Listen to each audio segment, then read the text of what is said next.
Brothers and sisters, Jazakumullah khairan for being here and having me here as well. I've come from out of town, and it's not natural for me to begin talking without thanking everyone for allowing me to be here. Allah subhanahu wa ta'ala, He tells us in the Quran to give reminders because reminders benefit the believers. In that, I'd like to remind that Jummah is a blessed day, and it is an opportunity for all of us who are here to be forgiven for the sins that were committed between one Jummah and the next, if Jummah is performed and conducted correctly. So one of the conditions of Jummah for the person who attends is to listen attentively to the Khutbah. Ali ibn Abi Talib, may Allah be pleased with him, he said that if one comes to Jummah and they engage in idle speech or they fidget, even if they are sitting and they can hear the khutbah, that they will have in themselves a share of sin. So I say that because what I've seen in other places, something that is starting to happen is, number one, we know sometimes the phone's going off during the khutbah. So if you have any doubt that your phone is not on silence or the notifications are not turned off, which can happen when we're running to get here quickly, it's probably beneficial just take your phone out for a moment and make sure that it is on silence or it's on vibrate if there's some risk of an emergency happening, so there is not a disturbance in that way. And the second thing is checking the phone during the khutbah, which some people, myself as well, are in the habit of checking our phones every 2, 3, 4, 5 minutes. Sometimes we have to. The expectations of the modern day are that we are in constant communication with people. We have professional responsibilities that we have to meet. We might need to be checking our email regularly, and we have those habits. And sometimes during the khutbah, we might have it triggered in our mind to check our phone without even thinking about it, and we do it. And this is just a reminder to stay disciplined so that we can get the ajr from Jummah and to not have that take place. The other big benefit of this, and the big issue with it, is that the young people watch us when we are in Jummah. And they see our conduct, they will mimic our conduct, and they will formulate their own ways to mimic that conduct. So increasingly we see it more and more. We have kids, they turn age 10, 11, 12, 13, whatever. Mom and dad get him or her that first phone.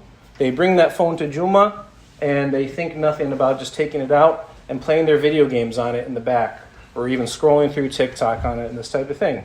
You go up to the young person, you ask them about it after Jummah, and many, many young people nowadays, when you talk to them about the phone addiction, they say, well, mom and dad do it, or I saw this older person do it. So we have to be aware of our conduct and how younger people will formulate on it. And for the younger people, of course, the phone addiction is going to be a very big thing for them. If they develop the habit that when they come to Jummah at that age, younger, and it's just fine for them to look at the phone during it, they might struggle to pay attention to the khutbah their entire life. Because not being attentive to it is the practice they got in the habit of when they were young, when their conditioning was taking place. And then we maybe will have raised a generation of people who struggle to fulfill that obligation of Islam, of coming to Jummah regularly and listening to it attentively. And then we'll have to ask ourselves, what's happening to our religion? And we'll be accountable to Allah subhanahu wa ta'ala for that on the Day of Judgment. Allah says, Ya ayyuhalladhina amanu ku anfusikum wa ahlikum naran wa kuduha nasu wal hijara. O you who believe, protect yourselves and your families from a fire whose fuel is men and stones. So how we raise our families, or the families that we will have, and as a community with the believers being one family together, being brothers and sisters to one another, as a community, how we raise the next generation is something that we are accountable to Allah subhanahu wa ta'ala for. No doubt it is full of many challenges. Raising kids in this country in the modern times, no doubt there are challenges. Me, I'm a public school teacher, and I'm a teacher who teaches teachers. So I spend all day, every day with kids. So inshallah, the khutbah today, I want to give some precise advice on what people can do to raise their kids better, to influence the youth better, and keep them upon the path that we want them to be upon. Thing number one, be very attentive to them and don't ignore small things. It's reported from Abdullah ibn Umar that the Prophet ﷺ said that all of you are shepherds and each one of you is responsible for his flock. A man is the shepherd of his house and he is responsible for it. A woman is the shepherd of her house and of her husband and she is responsible for it. Each of you is a shepherd and each is responsible for his flock. Of course, the speech of the Prophet ﷺ is of the greatest of teachings and uses the greatest of metaphors. What does it mean to be a shepherd? And how does a shepherd manage their flock? If you ask anyone or talk to anyone who herds animals or has a rancher or a sheep or goat herder, or if you ask a teacher, someone who has to manage people all day, keep them being a certain way physically, and also keep them moving along a certain path, if not physically, then a path with their intellect and with their heart. They will tell you what gets the group out of sorts. How does the flock start to all get out of sorts and you have major problems? It begins small. It begins with one sheep going off to the side, the one whose personality is a little more curious or a little less in control. That sheep or that kid goes off to the side, starts not following the path, starts misbehaving, starts getting curious about something. And that shepherd or that teacher, if they don't rein that first stray one in right away, what inevitably happens? What inevitably happens is soon 2 or 3 more are following that one. And once you have 2, 3, or 4 going astray now if you're going to rein all back them, it's much harder work than just reining one back in. And maybe with the time it takes and the effort it takes to rein that group in now that's gone astray, while you're doing that, the rest of the flock might get all out of sorts. So a good shepherd and a good teacher who knows what they're doing, they will not ignore small signs that they see in their children of them going astray, of them adopting habits and manners that we don't want them to have. They will address it right away because addressing it right away is part of preventing the bigger problem. Second point. First point, be very attentive, don't ignore things. Second point, study the sunnah of the Prophet ﷺ and the manners that he had and the manners that he had with the youth. Young people can be agitating to older people. They can be annoying. They can be triggering. They can make us angry. And sometimes we want to be assertive about reining them in and keeping them on a certain path. But if we go to extremes in it, and especially extremes with our behavior and our manners, and we do not have self-control ourselves, we end up creating a backlash. And we end up triggering our young people's defense mechanisms and disconnecting them from us. We don't see that if we look at the sunnah of the Prophet ﷺ. A young man approached the Prophet ﷺ and asked him to make zina halal. And the companions and the other men around him, they started berating that young man, telling him to eskut. The Prophet ﷺ, he stayed calm with that young man. He told that young man to come close to him. He asked him to sit down. And he asked him to reflect on what he had said. Would you want that for your mother? Would you want that for your own daughter? Would you want that for your own sister? And that young man, he said, no, O Prophet, may my life be sacrificed for you. And then the Prophet, he put his hand on that young man. And he made dua to Allah subhanahu wa ta'ala that he purify his heart and forgive him his sins. And it's reported that that young man, he did not struggle with his desires after that. Anas ibn Malik, may Allah be pleased with him, the companion of the Prophet, one of the great narrators of hadith. As a young boy, his mother wanted him to learn from the Prophet ﷺ. So she asked the Prophet to take him into his household and be his servant. And he lived with the Prophet, serving him for 10 years. He said that in 10 years of living in the Prophet's household and serving him, not once did the Prophet say to him, "Oof." Any person, most people, if they have to deal with young people, and they have to deal with them and have them do tasks and do things, teach them how to do things, most people have a hard time going 5 minutes without saying oof to them or expressing some sort of frustration. But we see with this the self-control that our Prophet ﷺ had. the manners that he had, the belief in the qadr of Allah subhanahu wa ta'ala that he had, which should keep us as believers calm and in control of our emotions. And it is that staying in control of one's emotions when young people test you, especially when they test you and are trying to aggravate you, trying to find out where the boundaries are with you.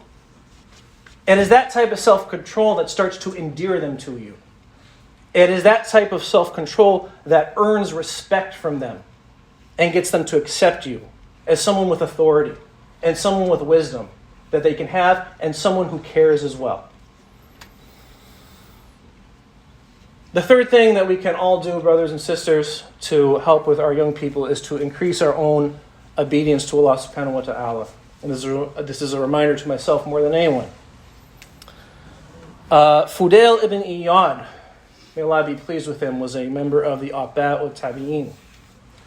It is reported that he said that when he is disobedient to Allah, he begins to see it in the attitude of his spouse, in the attitude of his riding beasts, and in the attitude of his family. I ask brothers and sisters, and we should reflect. We should reflect on ourselves, take account of ourselves, fear for our own hypocrisy and our own obedience to Allah subhanahu wa ta'ala. If we reflect, we ask, we take account of ourselves in that way. Do we see this happening? Do we see this happening in our families? Our own disobedience to Allah subhanahu wa ta'ala. Do we see it reflected in them? As a community, when we look at the young people, we look at our young generation and the path or the paths that they are on. Do we see our own negligence and our own disobedience reflected in them? Again, this is a reminder for myself, first and foremost. I say this and I ask Allah for forgiveness.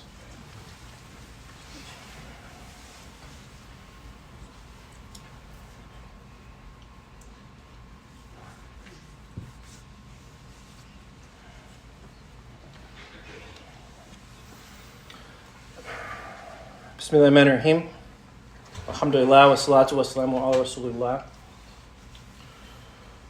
Brothers and sisters, the Prophet ﷺ, he said that Islam began as something strange, and it will come back as something strange. So give glad tidings to the strangers. So Muslims were strange. In the society, we're strange. And we have to go through that. And I don't want to take anything away from the youth and what they do go through this, because they go through major things with this. If they really want to stick to Islam, if they really can stick to Islam, they have to go into many contexts where they have to accept and emotionally deal with being strange. That's not easy for young people at all. A scholar who was amongst the Tabi'in from Yemen, he brought forth a beautiful metaphor saying that the young people, they are like a tree shrub out in the field. And it just moves kedha wa kedha with the wind. It just moves this way and that way as the wind moves. That is what the young people are like. A thin tree out in the field. And we see that with the young people. And that is the pressure that the young people feel. Whatever way the wind is blowing with their peers, with what's going on social media or whatever, the things that are being talked about, the manners that are being exhibited, the language that is being used, they feel a pressure to have to go along with that. Because otherwise they will stick out. And it takes an emotionally strong person to stick out and not be afraid of it and to stick up for what is right. And most people don't do that. Most people, psychologically, they struggle to do that, to go against the grain of the society. So we have to have a lot of empathy for our youth and the type of things that they are going through. And we also need to build up a strong Islamic identity in them to give them that fortitude.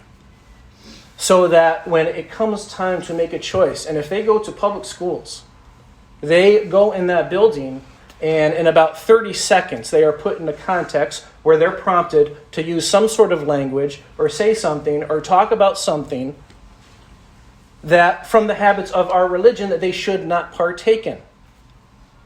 And for them, it's like, well, what are they supposed to do? Just go in a hole somewhere in the school and not interact with anybody? That's what it becomes to feel like. The only way that a young person will be able to survive in that is if they have a strong concept that controlling themselves in that moment and disciplining themselves in the moment will have a better long-term effect than the immediate discomforts that they feel of not going along with the flow of everybody. And they need to have a strong Islamic identity for this. They need to have a strong concept of Islam being a mission for them. They're growing up in a society that is dominated by disbelievers. If we look at the Sunnah of the Prophet ﷺ, before Nabuwah and when he first received Wahi, was he in a society of believers or was he in a society of disbelievers? He was in a society of disbelievers. The Quran that we recite and that we memorize and that we send our kids here on the weekend or to other places on the weekend to get them to recite and memorize tells us story after story of the Anbiya.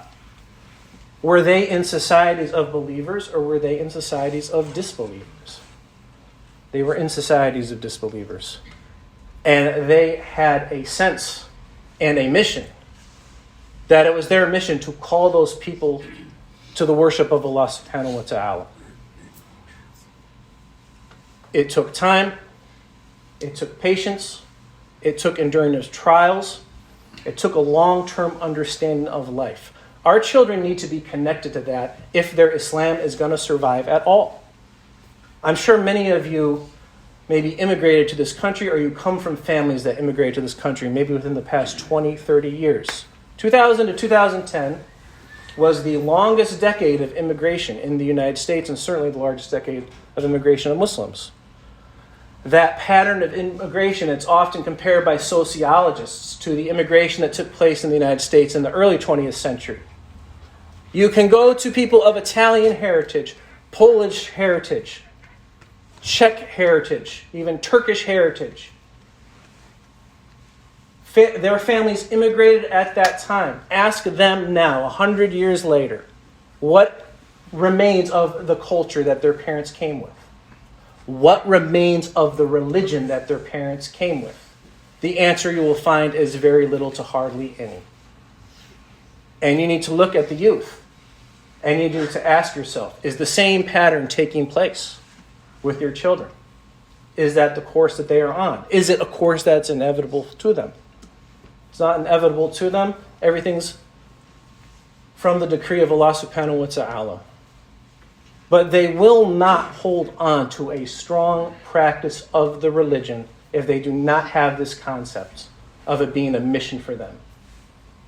And they won't develop that concept if they do not hear that message from adults who they respect and who they know care about them constantly. So all the time that we sacrifice them to other institutions and other organizations is a problem. It's a problem. Because they're suffering a death by 1,000 cuts. Even if something major hasn't happened with your child, you haven't seen them get into this or that, or the scary stories that we hear, it's really not about that. It's really not. It's about a constant conditioning that the kids go through by being put in these contexts all day long without being properly prepared to deal for it when they go in or not being protected of it in the first place. What do we need to solve that? We need people to teach them, brothers and sisters. The Muslim youth, Muslims are a young population of people. The average age of an American is 39 years old. The average age of a Muslim is 23. That is because of all the K through 12 aged kids that we have in our community. For every adult we have in our community, we have 3, 4, maybe 5 kids. We're a young population of people. The young Muslims need more Muslim adults around them. They need more time with Muslim adults around them. And I'm especially talking to the brothers about this as well. I teach teachers at Islamic schools. I teach teachers at masjids on how to control kids and this type of thing. At the Islamic private schools, I counsel some where there are no brothers, period. And all of them are having problems with one or two boys who they just can't get control of. Because there are some young boys, their disposition is just, they need a masculine influence in order to get them under control. And they're constantly feeling this anxiety when there's no masculine influence at all where they're going to school. And even if your kids go to public school, elementary school, 90% of the teachers are female. Even in secondary school, still 75%. And in the masjid as well, brothers. The kids need more programs here, run by Muslims. And more than that, they need more people involved in it. In the weekend schools that are going on the sister's side, you'll have the sister who is teaching Quran or she's teaching Islamic studies or whatever. And she'll struggle to manage the kids because everyone struggles to manage the kids. And she'll feel fine about calling up her friend or another mom, asking them to come help. And that other sister will come help. And you'll have several sisters helping to manage the kids, this type of thing. This doesn't happen on the brother's side. On the brother's side, there's the 1, 2, or 3 brothers who teach Quran or they teach Islamic studies. And everyone just lets them take care of it. They tell themselves that they got too much to do or they're too busy on the weekend. And they leave those brothers to flounder, trying to teach them, trying to get control over them. And those brothers get burnt out over time. They could really benefit from just having another person there. You don't have to teach them Quran. You don't have to be an expert in it. But you just encourage the kids. You encourage them to pay attention. You give them some attention that they're craving for. You be patient with them in redirecting them. After that, they come to like you. When they come to like and respect you, then they will take advice from you. We need more of this in our community. And inshallah, we'll talk more about it, but we'll be hosting something here tonight and tomorrow afternoon. I will teach you what I teach teachers. I will teach all of you how to teach kids. How to get kids under control, how to get them behaving, what it takes so that they will actually listen to you. Because that's what we need. We need our kids to listen to us and to take in what we actually say. I say all this and I ask Allah for forgiveness. Amen. Anything good that came from this comes from Allah subhanahu wa ta'ala. Anything wrong that came from it comes from the deficiencies within myself. Allahumma salli ala Muhammad.